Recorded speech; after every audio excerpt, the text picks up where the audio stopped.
Je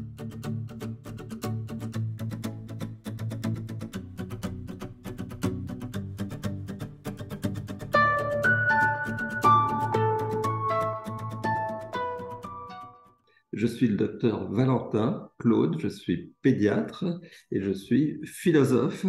J'ai un doctorat de théologie et un doctorat de psychanalyse. J'ai exercé comme professeur en éthique à l'université de Paris 5 à Paris. Ma thèse de philosophie est sortie en librairie sous le nom de La fabrique de l'enfant et c'est cette thèse de philosophie que nous avons coupée en 4 parties, à savoir la Mésopotamie, la Grèce, Israël et, à titre conclusif, l'embryon comme exemple.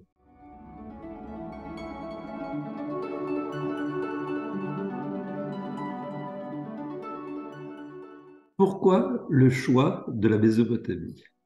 Au plus loin qu'on puisse remonter dans les Écritures, on arrive à ce pays de l'entre-deux-fleuves où est apparue l'écriture pour la première fois. Et quand on pose la question, quelle était la considération que l'on avait portée à l'enfant sur l'écriture, on dit que l'enfant n'avait aucune importance. L'idée courante, c'est qu'il n'y avait pas d'intérêt porté à l'enfant sous l'argument qu'il n'y avait pas de conceptualisation de l'enfant. On ne trouve aucun écrit, j'entends écrit cunéiforme, qui soit destiné à l'enfant. Le concept viendra beaucoup plus tard. Et qu'est-ce qu'on donne aussi pour argumenter en disant qu'il n'avait pas beaucoup de valeur?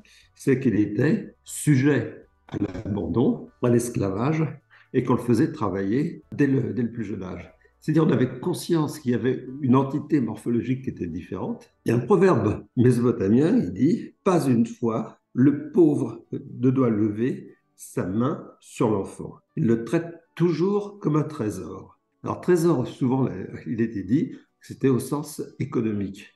Mais c'est pas sûr. Il y avait sûrement, quand les mères disent mon trésor, il y a sûrement de l'affectif.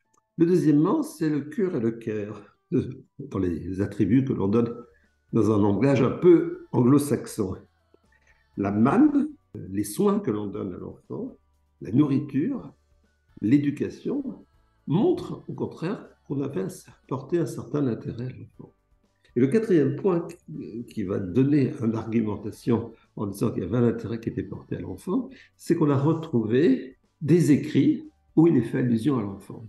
Et la découverte, ça a été de dire un tiers des articles destinés, un tiers des articles du Code d'Hammurabi parlent, évoquent l'enfant. Je ne suis pas sûr qu'aujourd'hui, si on regardait de tous les codes dont on dispose, qu'un tiers des articles parlent de l'enfant. Donc, on est quand même dans une société contre les idées reçues qui est assez avancée et qu'il y a une certaine éthique de la transmission.